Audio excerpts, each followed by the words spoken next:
oscilações emocionais, isso é importante diferenciar, tá?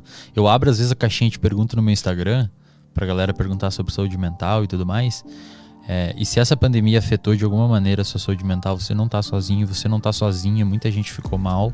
É porque você tirou um efeito protetor muito grande, que é a socialização, você falar com pessoas, sociabilizar. Mas oscilações emocionais são normais. Deixa eu diferenciar para você.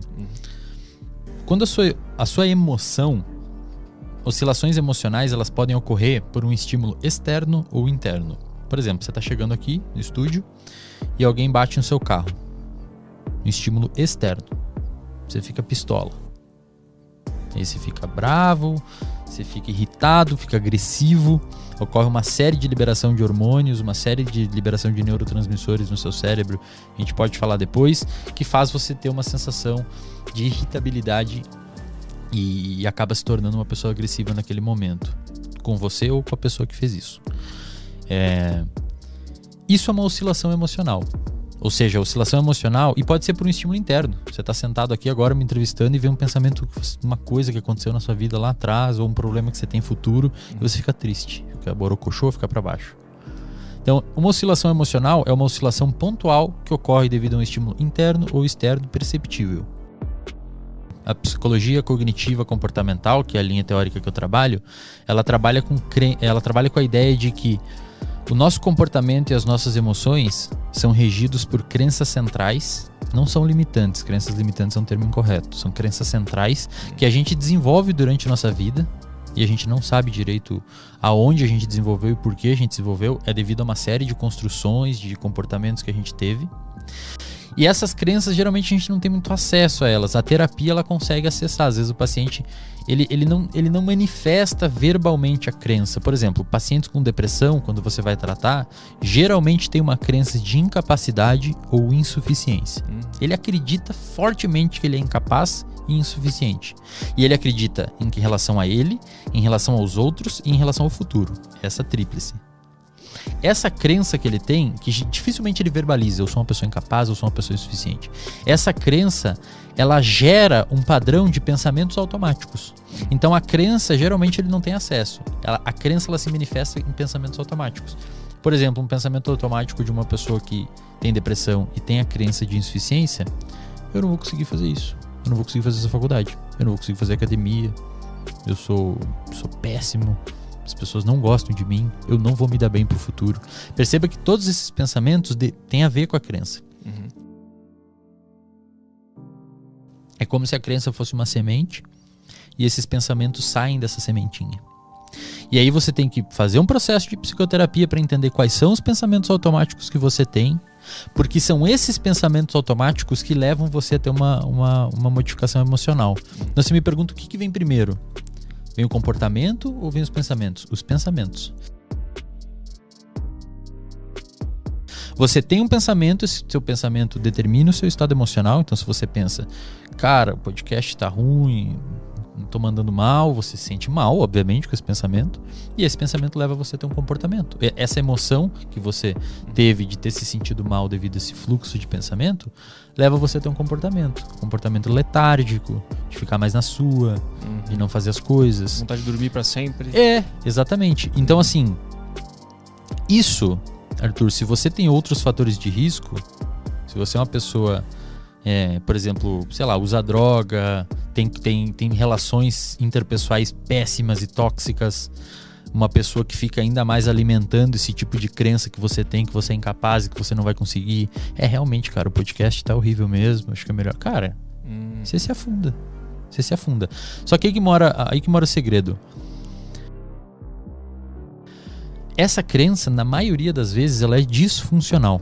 Ou seja, ela não tem base na realidade. Eu já atendi pacientes com depressão que têm crenças de incapacidade, que estavam fazendo residência em medicina, que estavam administrando empresas de mais de 100 funcionários. Como é que uma pessoa dessa vai ser incapaz? Ela pode não se dar bem em um aspecto da vida dela, mas não é uma pessoa incapaz. Construir uma empresa de 100 funcionários, velho. Então, na terapia, a gente monitora a atividade da crença. Então, você vê que o paciente, às vezes, ele relata. Você faz uma educação do paciente, explica para ele. Isso que a gente está falando aqui, você explica tudo em terapia para o paciente. tem a crença, você desenha, eu tenho os slides que eu mostro para o paciente e tal, para ele entender essa dinâmica. E você pergunta, hoje você considera que a sua crença está quanto ativa? 80%. E aí você vê que o comportamento da pessoa cai.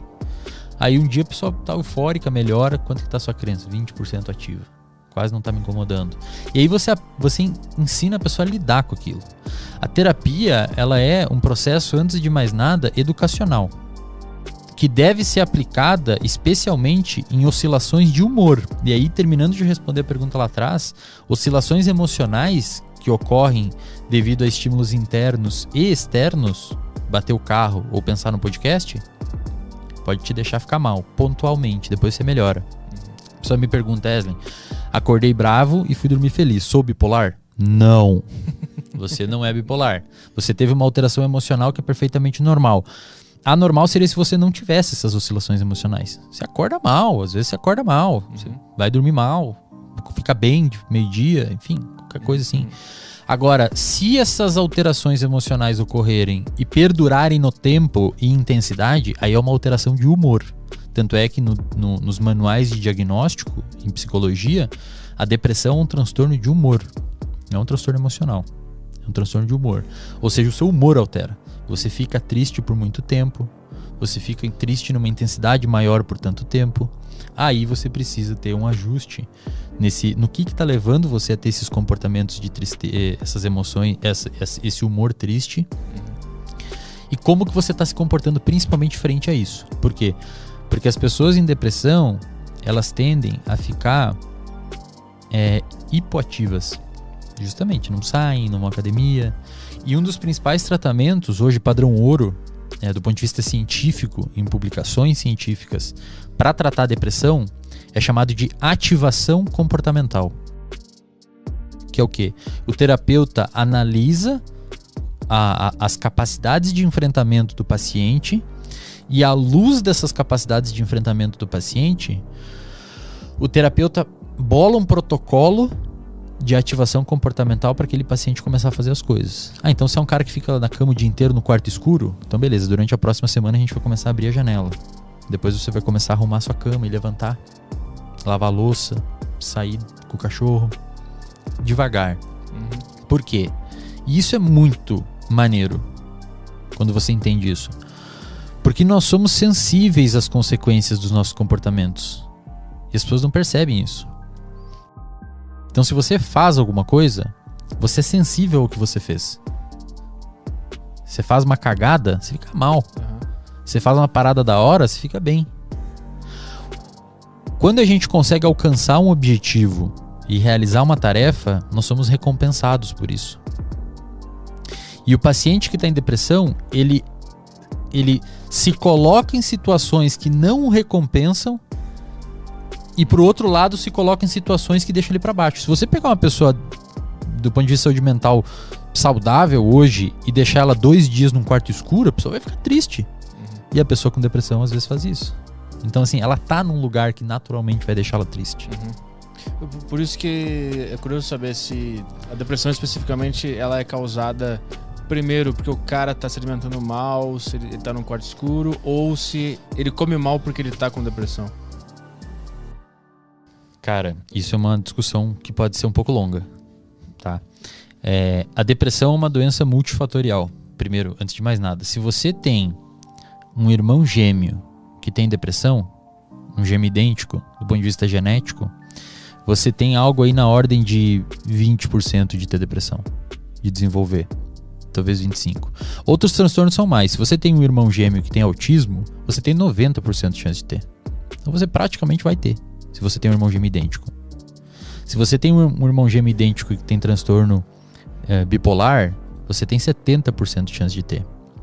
Se for um irmão normal, tipo não gêmeo idêntico, um irmão normal, essa chance cai bastante. Então, primeiro, existe um fator genético na depressão. Então, se você tem familiares com depressão e tudo mais, você tem uma chance de desenvolver. A população geral, eu não sei se você tem noção desse dado, mas é muito interessante. E acho que a galera, às vezes, acha que depressão é aquela pessoa que não toma banho, que não escova o dente, sabe? E, cara, eu postei no meu Instagram esses tempos uma foto do Chester. do ex-vocalista do Linkin Park. 40 horas antes dele se suicidar, o cara tava rindo na praia. Ele conseguia fazer as coisas dele do dia a dia, ele conseguia ir em reuniões, ele conseguia falar com a família, ele conseguia rir, mas tinha depressão.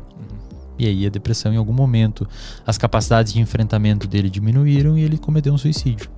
Então, depressão, muitas vezes você passa no mercado por pessoas que estão com depressão. A pessoa tá fazendo compra. A pessoa tá fazendo as coisas. Não é aquele estereótipo de filme que a pessoa fica extremamente desarrumada, mal.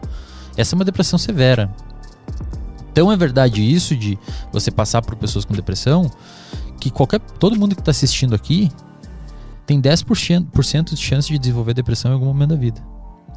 É bem alta a incidência de depressão no planeta. Você tem 10% de chance a qualquer momento da vida ter depressão. Independentemente do que acontecer na tua vida? Na verdade, as situações que acontecerem na tua vida podem diminuir ou aumentar essa chance. A partir desses 10%, é isso?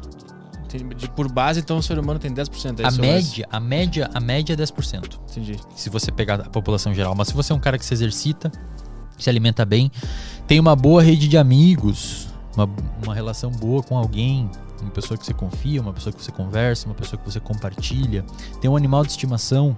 Tem estudos que mostram que animal de estimação, pets, são extremamente antidepressivos, te protegem contra a depressão.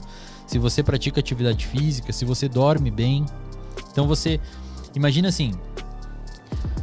Imagina que a sua saúde mental é um copo d'água. E existe uma torneira em cima do copo d'água e um furinho embaixo. O furinho embaixo são os fatores protetores. E a torneira em cima são os fatores de risco. Então, quando o copo transbordar, você desenvolve depressão. Então, você tem os fatores de risco e os fatores protetores. Se em algum momento a torneira abrir demais e o furinho continuar pequeno, vai transbordar. Ou seja, se os fatores de risco aumentar em relação aos protetores, você pode desenvolver depressão.